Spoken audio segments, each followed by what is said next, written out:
She was 25, and for all intents and purposes, homeless. After the rail yard closed her late husband's account, there was no family, no money, and no plan. Just a small, hand-forged steel bird in her pocket, and the $3 that constituted her final pay.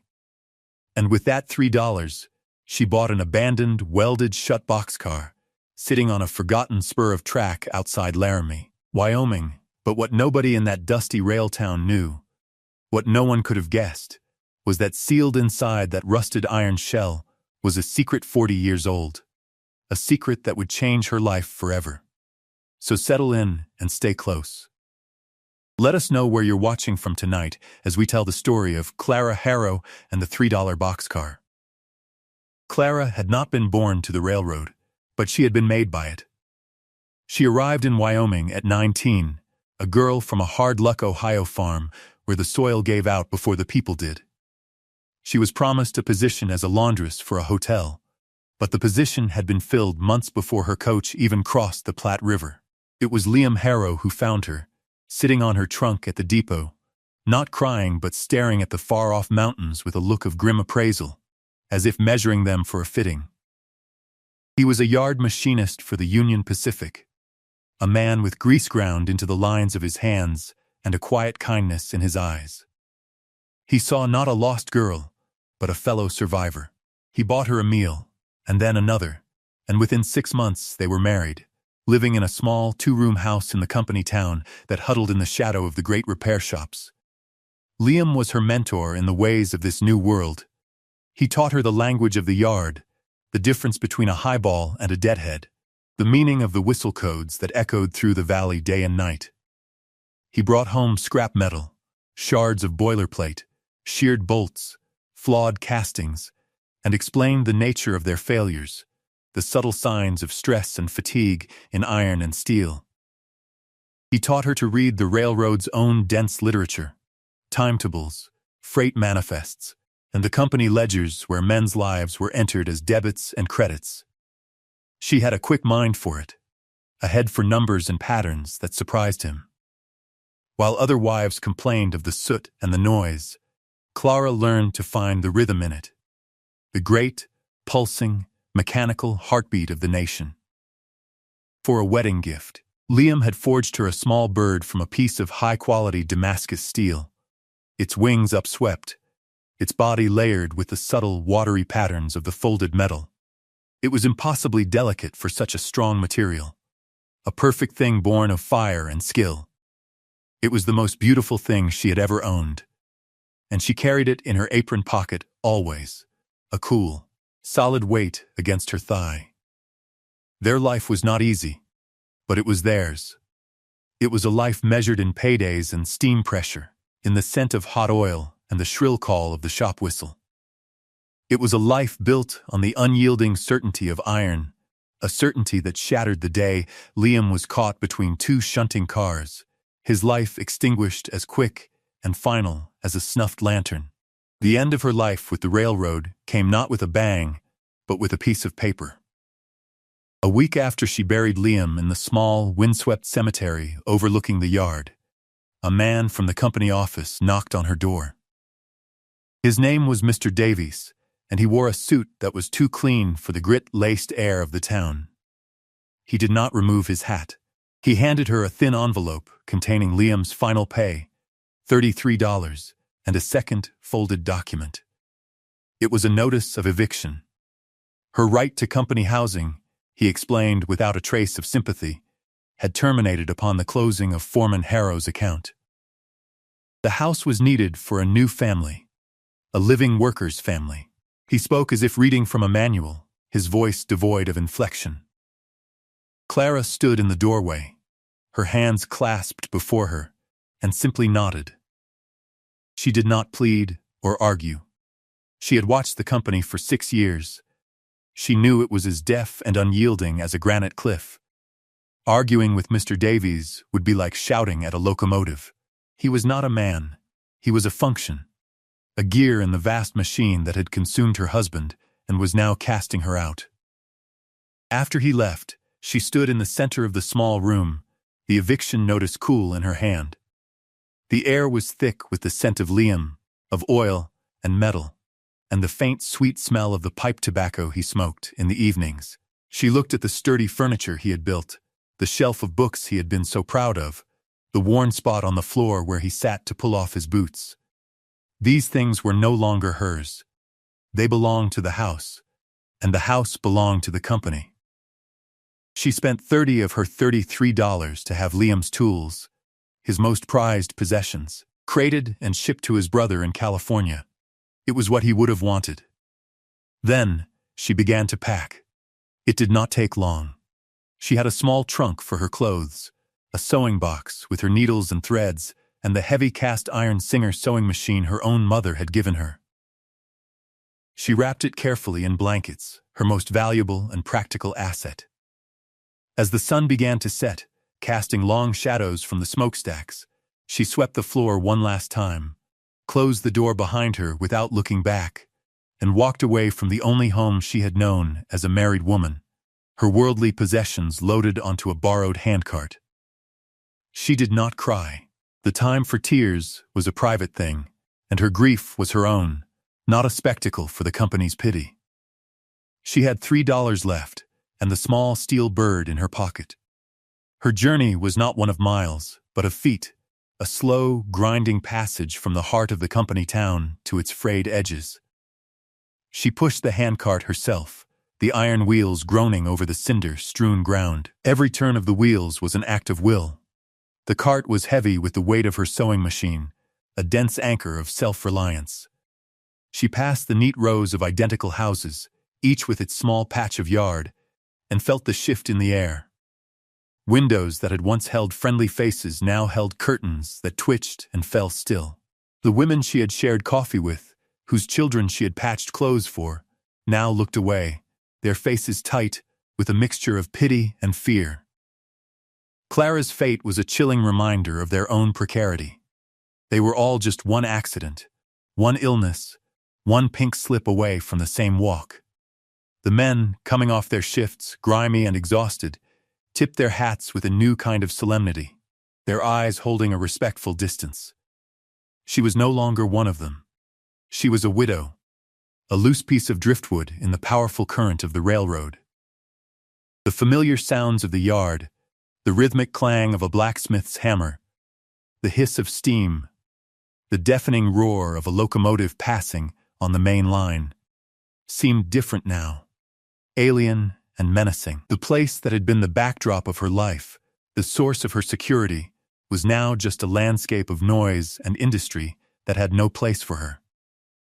She pushed on, past the machine shops and the roundhouse, its dark maw swallowing and disgorging engines.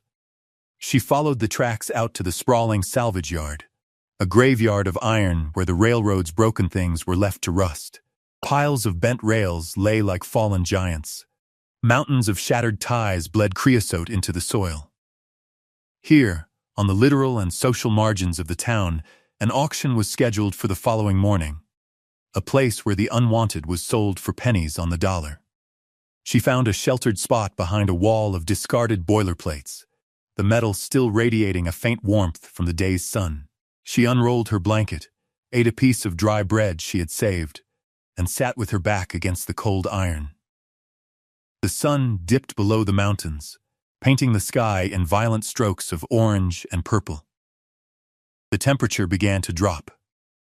From her vantage point, she could see the entire town lit up below, a constellation of warm, yellow lights. Each light was a home, a family, a life she was no longer a part of. She pulled her shawl tighter, her hand closing around the steel bird in her pocket. It was cold, but its familiar weight was a comfort, a tangible link to a time when she had belonged. She was an outsider now, adrift in a sea of iron and indifference. Her past was a closed account. Her future was a terrifying blank. All she had was the present moment, the grit under her thin blanket, and the $3 that stood between her and absolute destitution. The morning of the auction dawned cold and clear, the sky a pale, washed-out blue. The salvage yard was already stirring with activity. Men with calculating eyes and calloused hands moved through the lots, kicking at piles of scrap, assessing the value of decay. They were scrap dealers, handymen, and ranchers, men who knew how to turn one man's trash into their own treasure. Clara stood apart, a small, still figure in a dark dress, easily overlooked. She watched and listened, her face impassive. The auctioneer, a stout man with a booming voice and a stained waistcoat, climbed onto a flatbed car and began his rapid-fire patter. He sold off lots of rail spikes, kegs of rusted bolts, and stacks of lumber salvaged from a collapsed trestle. The bidding was brisk but low. These were men who knew the value of $1. Clara stayed her hand, waiting. Her $3 felt impossibly small, a child's allowance in a world of men's commerce. Then, the auctioneer pointed to the end of the line, at a single boxcar sitting alone on a disconnected spur of track, weeds growing up around its silent wheels. "All right, gentlemen," he boomed, "Lot 47. One standard 40-foot boxcar, sold as is, where is?" A murmur went through the small crowd. The car was a strange beast. Its sides were thick with rust, the original painted lettering of a long-defunct railway, barely visible beneath the corrosion. But its most peculiar feature was the door. It had been welded shut, not with a few tacks of metal, but with thick, ugly seams of iron running the entire height of the doors on both sides. A few men walked over, rapping their knuckles against the steel. It rang with a dull, solid thud. "What's the story on it, Charlie?" one of the dealers called out. The auctioneer shrugged. "Came in on a transfer 40 years ago. Paperwork got lost, bill of lading was missing. The company sealed it to secure the contents against a claim, and then the claim never came. Been sitting here ever since. We can't open it, and we can't move it without a crane. We're selling the car, and whatever might, or might not, be inside. Scrap value only." A laugh went through the crowd. It was a pig in a poke, a fool's gamble. It could be loaded with valuable goods, or it could be filled with rocks, or most likely, it was completely empty. A hollow iron shell that would cost more to cut apart than the scrap was worth. "Let's start the bidding at $5 for the scrap," the auctioneer said. Silence. $4? Still silence. The men were looking at it now with disdain. It was a problem, not an opportunity. "All right, who'll give me $3 for the trouble of looking at it?" the auctioneer said, his voice edged with impatience. Before the laughter could start, a quiet voice cut through the air. $3. Every head turned. Clara stood with her chin up, her gaze fixed on the auctioneer. The men stared, first in disbelief, then with amusement. The widow Harrow, buying a welded-shut boxcar? The auctioneer blinked, surprised, sold. He barked, slamming his gavel onto a crate. "To the lady in black, for $3. He took her money, scribbled a receipt on a piece of paper, and the auction moved on. The men gave her a wide berth, some shaking their heads in pity, others smirking at her foolishness. But Clara didn't see them. She was looking at the boxcar. It was hers, a useless, rusted, sealed iron box that nobody wanted, an object as lost and isolated as she was. She owned a boxcar she could not enter. For 2 days, she lived in its shadow, a squatter on her own property.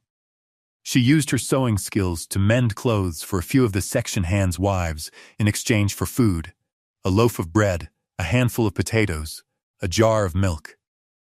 The women were kind, but their pity was a heavy blanket she did not want.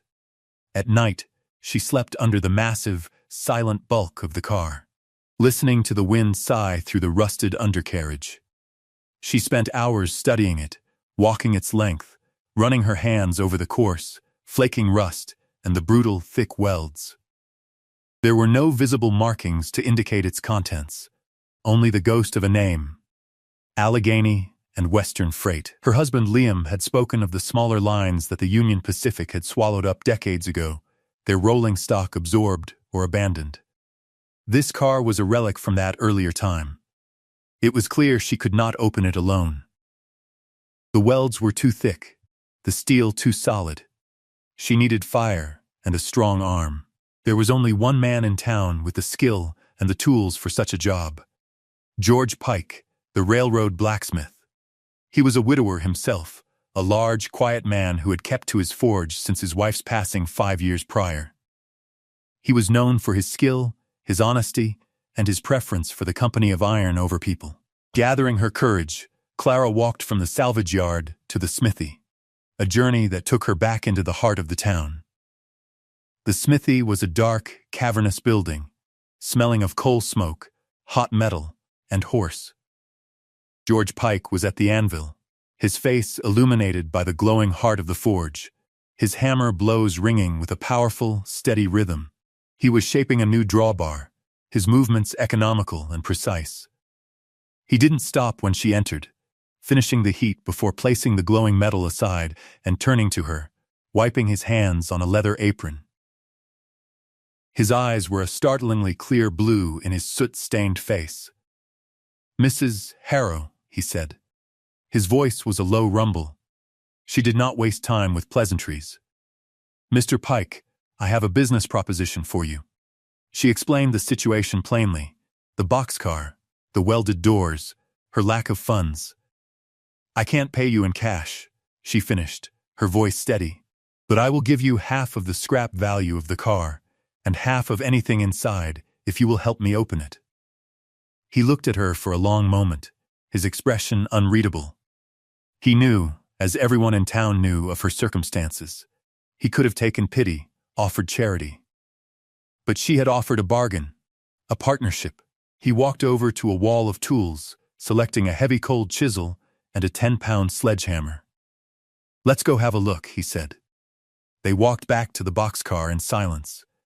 He spent almost an hour examining the welds, tapping them with a hammer, listening to the sound. He scraped away rust, looking for a weakness. Finally, he nodded, more to himself than to her. "It's a brute of a job," he said, "but it was done by a man in a hurry. The welds are thick, but they're ugly. Not enough heat. I think I can break the seam." The work took the better part of the day. George used a portable forge to heat a section of the weld cherry red. Then, with Clara holding the massive chisel steady with a pair of long tongs, he swung the sledgehammer. The impact was immense, a deafening clang that vibrated through the ground. Again and again he swung, the rhythm of his blows a testament to his strength and endurance. Sweat poured down his face. Slowly, agonizingly, a hairline crack appeared in the weld. He worked his way down the seam, heat and hammer, heat and hammer. Finally, with the sun low in the sky, he drove a wedge into the fractured seam. With a final, mighty blow, the weld gave way with a screech of tortured metal. The heavy door, freed from its 40-year prison, groaned and shifted. Together, they put their shoulders to it. It moved an inch, then a foot, rolling back into the dark interior. A wave of cool, still, dry air washed over them, smelling faintly of dust, old wood, and something else, canvas and oil. They peered into the gloom.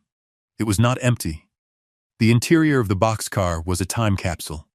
As their eyes adjusted to the dim light filtering through the open door, they saw not a chaotic jumble of scrap, but a space that was meticulously, purposefully packed. Stacks of wooden crates stood lashed to the walls, their stenciled markings still crisp and black. Long, canvas-wrapped bundles were secured overhead in netting. Barrels stood in neat rows, their lids sealed with wax. In the center of the car, bolted to the floor, was a small, sturdy oak desk and a matching chair. And on the desk sat a single object, a large, leather-bound ledger, its cover coated in a fine, undisturbed layer of dust. George Pike let out a low whistle. "Well, I'll be," he murmured, his voice full of something like reverence. He reached back to the forge and lit a lantern, the warm yellow light pushing back the shadows and revealing the full extent of the treasure. It was a rolling warehouse, frozen in time. Clara stepped up into the car, her feet silent on the dusty floorboards. She ran a hand over the nearest crate. The wood was dry and sound. The stencil read, HD & Co. Hardware, Pittsburgh, PA. She moved to the next, which bore the mark of a New England textile mill. George followed with the lantern, his big frame filling the space. He picked up a small crowbar that was hanging from a hook on the wall, and, with a questioning look at Clara, gestured to the nearest crate. She nodded. With a squeal of nails, he gently pried the lid open. Inside, nestled in straw, were dozens of brand-new handsaws, their steel blades gleaming, their wooden handles smooth and unblemished. They were packed in cosmoline, a thick rust preventing grease that had preserved them perfectly. They opened another crate. It was full of hammers, their heads stamped with a maker's mark she'd never seen. Another held planes, and another, boxes of nails in every size. The canvas bundles held bolts of heavy wool and durable cotton duck, the fabric as fresh as the day it was woven. The barrels contained lanterns, wicks and all, and tins of kerosene, lamp oil and linseed oil, all sealed and sound. It was a fortune. Not a fortune in gold, but in practical, essential things. Tools, fabric, hardware, the very materials needed to build a life, a home, a town. This wasn't a lost shipment. It was a general store on wheels. Clara felt a dizzying sense of disbelief. She walked to the small desk, the island of order in this sea of provision. She wiped the dust from the ledger with her sleeve and opened it.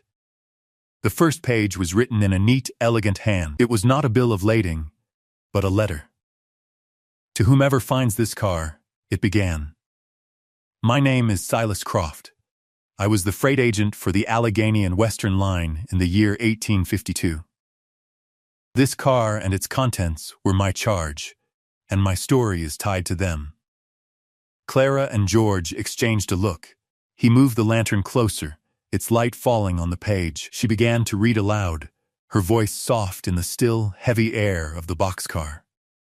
The letter told a story of ambition and tragedy. Silas Croft had been sent west to establish a new freight depot at a planned junction. He had invested his own life savings, everything he had, into purchasing the initial stock, the goods now filling the car around them. He was a widower, and his hope was to build a new life for himself and his young daughter. But the railroad, in its infinite and careless wisdom, had changed its plans. The junction was moved 50 miles to the south. Silas's depot, and the small town that had begun to grow around it, was left stranded. The railroad refused to compensate him for the goods they would no longer ship. Trapped, with his life's work rendered worthless, he had sealed the car, a desperate act to protect his property from local scavengers, while he went east to plead his case with the company directors. He had left a final, heartbreaking entry.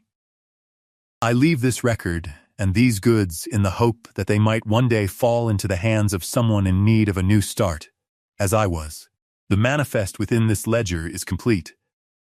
There is also a map, and a copy of a land claim for the quarter section where the depot was to be built, a claim the railroad company never bothered to file or contest. It has a good well. Perhaps it will be of use to you. I am going to fetch my daughter Eleanor from her grandmother's care. I cannot imagine what future we have, but I cannot leave her behind. A small, carved wooden horse fell from between the pages as Clara turned to the manifest. It was worn smooth, clearly a child's toy. Silas Croft had never returned. Researching it later, they would find the record of a steamboat disaster on the Missouri River that year. Silas and his daughter Eleanor were on the passenger list. He had not abandoned his post. He had been lost to the river, another life erased by the heedless expansion of the nation. The boxcar, and the hope it contained, had simply been forgotten. Until now. The ledger was more than a record of loss. It was a blueprint for reclamation. For the next week, the boxcar became Clara and George's world. They worked from sunrise to sunset, a quiet, efficient team.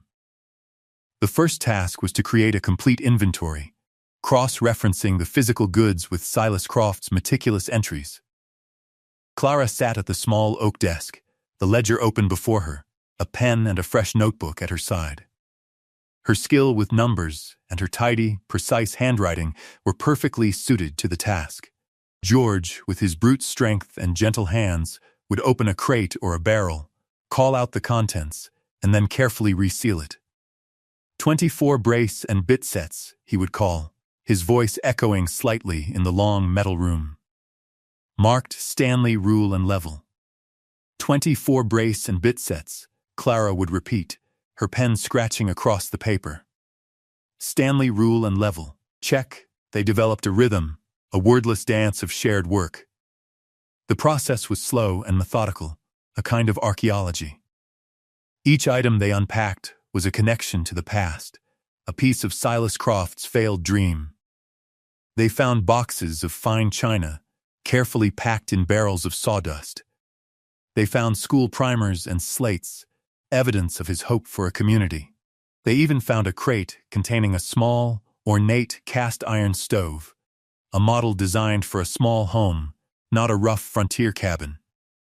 As she worked, Clara felt a growing kinship with the man who had written the ledger. She admired his foresight, the quality of the goods he had chosen, and the neatness of his records. He was a man who believed in order and quality, just as Liam had. This was not the work of a fool, but of a careful, hopeful planner betrayed by forces beyond his control. The most important document was tucked into a sleeve in the back of the ledger, the land claim. It was for a quarter section, 160 acres, and it was marked with the location of a hand-dug well. Attached was a hand-drawn map showing the property in relation to the old, abandoned A&W survey line. George, who had prospected in the hills in his youth, studied the map intently. "I know this place," he said, his finger tracing a faint line that marked a creek. "It's about 5 miles north of town. The railroad survey is long gone, but the creek is still there. They call it Cottonwood Draw. Nobody ever settled it. Too far from the main line. The land itself was worthless without the water right, but the claim, if it could be proven, granted ownership of the well, the only reliable water source for miles. The Union Pacific owned most of the land, but this small parcel, through a bureaucratic oversight 40 years old, had never been officially absorbed. It was a ghost on the map, a legal loophole big enough to drive a boxcar through. Their plan began to form, solidifying over mugs of coffee brewed on a small fire outside the car. The goods were valuable, but the land claim was the real prize. It offered a foundation, a place to stand that wasn't owned by the railroad. To claim it, however, they would need to prove a chain of title. The boxcar, its contents, and the ledger were her proof. Clara Harrow, the penniless widow, was now the heir to a 40-year-old promise. Her rebuilding would not be with wood and nails, but with paper and ink, with the careful, patient reconstruction of a dead man's legal rights. The railroad had cast her out, but an older, forgotten railroad had just given her a weapon. The first sign that their discovery had been noticed came in the form of Mr. Davies. He arrived at the salvage yard late one afternoon, his clean suit looking even more out of place amidst the rust and iron than it had at Clara's door. He did not approach the boxcar directly, but stood at a distance, watching as George loaded sorted hardware back into a crate. George saw him first, a subtle stiffening of his shoulders. Clara looked up from her ledger. "Mr. Davies," she said, her voice calm and even. He walked forward, his polished shoes crunching on the gravel. "Mrs. Harrow, I see you've made a curious investment." His eyes scanned the organized interior of the car, the neat stacks of inventory lists on the desk. His condescending smile faltered for a moment, replaced by a flicker of sharp, acquisitive interest. "The company has an interest in historical assets," he began, his tone smooth and reasonable. "This car, being from a defunct line, is technically an artifact. We would be prepared to offer you a fair price for it, to save you the trouble of disposing of it. Say, $50? It was 10 times what she'd paid, a significant sum. A month ago, it would have been a lifeline. Now, it was an insult. "Thank you for the offer, Mr. Davies," Clara said, not looking up from her papers. "But it is not for sale." Davies's smile tightened. Perhaps you don't understand. This is company property. You are trespassing. George Pike set down the crate he was holding with a heavy thud. He was not a tall man, but he was broad, and his silence was more intimidating than any threat. "The lady holds a bill of sale," George said, his voice a low rumble. "Signed by your own auctioneer. She owns the car and its contents. We're on salvage land, not company track." Davies's gaze shifted to George, and he seemed to shrink a little. He was a man of paper and rules. George was a man of iron and fire. They were different species. "This is not over," Davies hissed, and turned on his heel, striding away. The encounter solidified their partnership. George was no longer just a hired hand, he was a defender. The community, which had first pitied and then ignored Clara, began to stir. News of the treasure car spread through town. People would walk out to the salvage yard on Sunday afternoons, staring at the boxcar as if it were a visiting circus. But a few came closer. First was Mr. Henderson, the grocer, a kind, elderly man who had always slipped an extra apple into Clara's bag. He offered the use of his dry cellar to store the fabrics and other perishable goods, protecting them from the damp and the mice. "No charge," he said, waving off her thanks. "Call it a loan.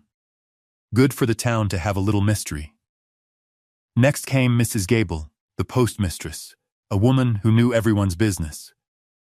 She brought them a hot meal of stew and cornbread, and while they ate, she provided a detailed history of the railroad's land dealings in the area, information gleaned from years of sorting mail and overhearing conversations. She confirmed that the Cottonwood Draw parcel was a legal anomaly, a piece of land everyone knew about but no one could touch.